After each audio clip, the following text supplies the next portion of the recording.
Assalamualaikum warahmatullahi wabarakatuh. Perkenalkan, saya Zulfan Mustafa, NIM 1220023 dari kelas SA. Dalam video kali ini saya akan menjelaskan sedikit tentang apa itu jarimah hudud 2. Jarimah itu biasa suatu kata yang biasa digunakan untuk yang diperuntukkan untuk sesuatu hal perbuatan yang buruk atau menyalahi kebenaran atau keluar dari garis lurus. Jarimah juga berarti melakukan sesuatu keburukan atau kesalahan yang bisa dihukumi haram atas dasar-dasar hukum tertentu yang sudah diterapkan dalam Islam. Adapun hudud yaitu bentuk jamak dari kata had yang berarti pemisah antara dua hal agar tidak bisa tercampur. Hudud dibagi menjadi dua yang dijelaskan, yang dapat manusia pahami. Yang pertama, hudud membahas terkait dengan makan, minum, perceraian, pernikahan, dan lain-lain. Yang kedua yaitu hudud yang membahas terkait dengan hukum-hukum Islam terkait dengan permasalahan seperti pelanggaran seseorang dalam melakukan ibadah atau yang lain-lain. Adapun unsur-unsur hudud, yang pertama unsur formil.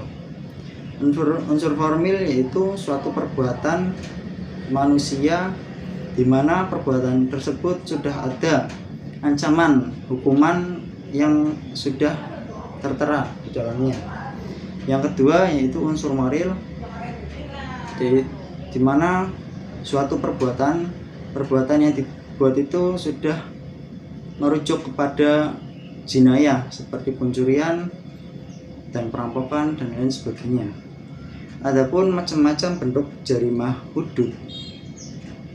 Yang pertama itu jarimah hudud syarikoh, yaitu mengambil barang atau harta orang lain secara diam-diam atau sembunyi-sembunyi tanpa sepengetahuan pemiliknya, seperti mencuri, merampok, maling dan lain sebagainya, seperti itu. Adapun bentuk hukuman bagi seseorang yang melakukan jarimah syarikoh, yang pertama itu hukuman taksir. Apa itu hukuman taksir? Hukuman taksir yaitu seseorang yang melakukan pengambilan harta milik orang lain tanpa sepengetahuannya. Harta itu tidak dalam penyimpanan, dalam arti seorang itu meletakkan barangnya itu tidak secara sembunyi sekali, tidak dirahasiakan gitu. Semisal pengambilan harta milik orang tua oleh anaknya. Hukuman taksir itu bisa ditentukan oleh pihak hukum atau hakim, juga bisa ditentukan semisal itu orang tuanya yang diambil barangnya, itu bisa dihakimi oleh orang tuanya tersebut, seperti hukuman yang lain-lain. Yang kedua yaitu hukuman had yaitu mengambil barang milik orang lain di mana barang tersebut itu mengambilnya dalam lingkup penyimpanan secara sembunyi atau rahasia. Ya, seperti orang maling, merampok itu kan barangnya tidak bisa, seseorang itu menyimpan barangnya dengan cara sangat rahasia tersebut. Nah, seorang yang melakukan seperti itu dihukumi dengan cara dipotong jarinya. Semisal maling satu kali ketahuan, maka jari yang kiri akan dipotong. Begitu juga seterusnya, kalau maling lagi maka yang kanan akan dipotong, seterus sampai orang yang maling tersebut kapok. Selanjutnya yaitu jarimah hudud riddah. Jarimah hudud riddah ini merupakan jarimah hudud di mana seseorang keluar dari agama Islam. Dalam beberapa pendapat ulama fikih atau kitab-kitab fikih juga dijelaskan, dalam seseorang yang melakukan jarimah tersebut maka akan dihukumi hukum mati, hukum pidana mati. Adapun unsur atau sebab-sebab seseorang melakukan riddah tersebut. Yang pertama, murtad dikarenakan perbuatan atau meninggalkan perbuatan, seperti meninggalkan sholat Jumat secara berterus-terus atau tidak melakukan sholat, itu bisa juga dihukumi murtad. Yang kedua, murtad dan ucapan, seperti halnya mengkafir-kafirkan orang lain tanpa sebab dan akibat yang jelas, itu juga bisa termasuk dalam sebab terjadinya murtad karena ucapan. Yang terakhir, karena etikot itu kadang kan seseorang berpikiran kurang yakin gitu, kadang itu bisa menyebabkan murtad. Murtad itu dikarenakan sebab dua macam: keluar atau masuknya seseorang dari agama Islam. Yang kedua, munculnya etikot yang tidak baik atau berprasangka buruk pada mungkin Gusti Allah atau nabi-nabi, atau juga menyalahi aturan atau hukum yang sudah berlaku dalam Islam. Selanjutnya yaitu jarimah hudud bugho.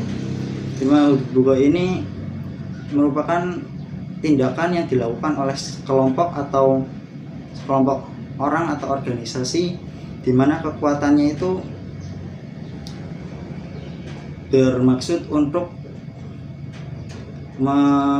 mengkritik pemerintah dikarenakan adanya perbedaan kesepahaman terkait dengan undang-undang dalam ketatanegaraan.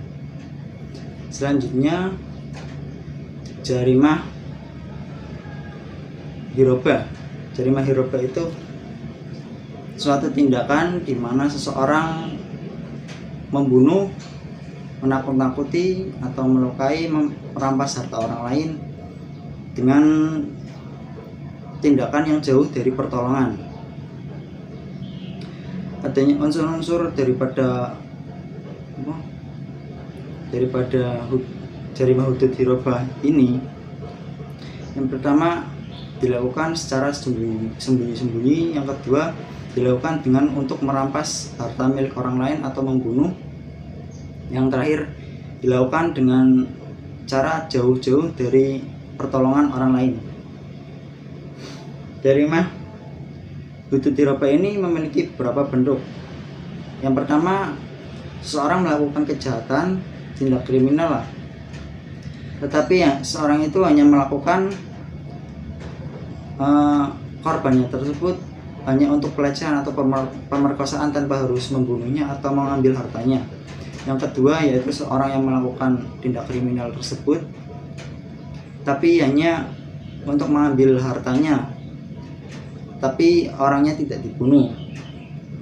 Yang ketiga, seorang yang mengambil harta tersebut hanya bertujuan untuk membunuh orang tersebut, membunuh korbannya tanpa harus mengambil hartanya.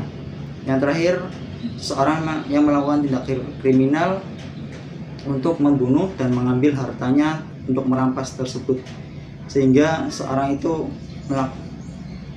bisa dikenai pidana sampai hukum mati gitu, karena melakukan suatu pembunuhan, ya pencurian, ya pemerkosaan juga kalau seorang itu wanita dan pelakunya laki-laki. Demikian penjelasan terkait jarimah hudud 2 dari saya. Kurang lebihnya mohon maaf apabila banyak tutur kata yang salah dalam penyampaian materi, karena saya ini tidak hanya menghafal sesuai dengan pemahaman saya sendiri terkait dengan materi tersebut. Jadi ya saya mengucapkan sesuai dengan apa yang saya ingat saja gitu Pak. Dari saya kurang lebihnya mohon maaf. Kalongan Kota Batik, pengen tentang aku. Wallahul muwaffiq ila aqwamit thoriq. Assalamualaikum warahmatullahi wabarakatuh.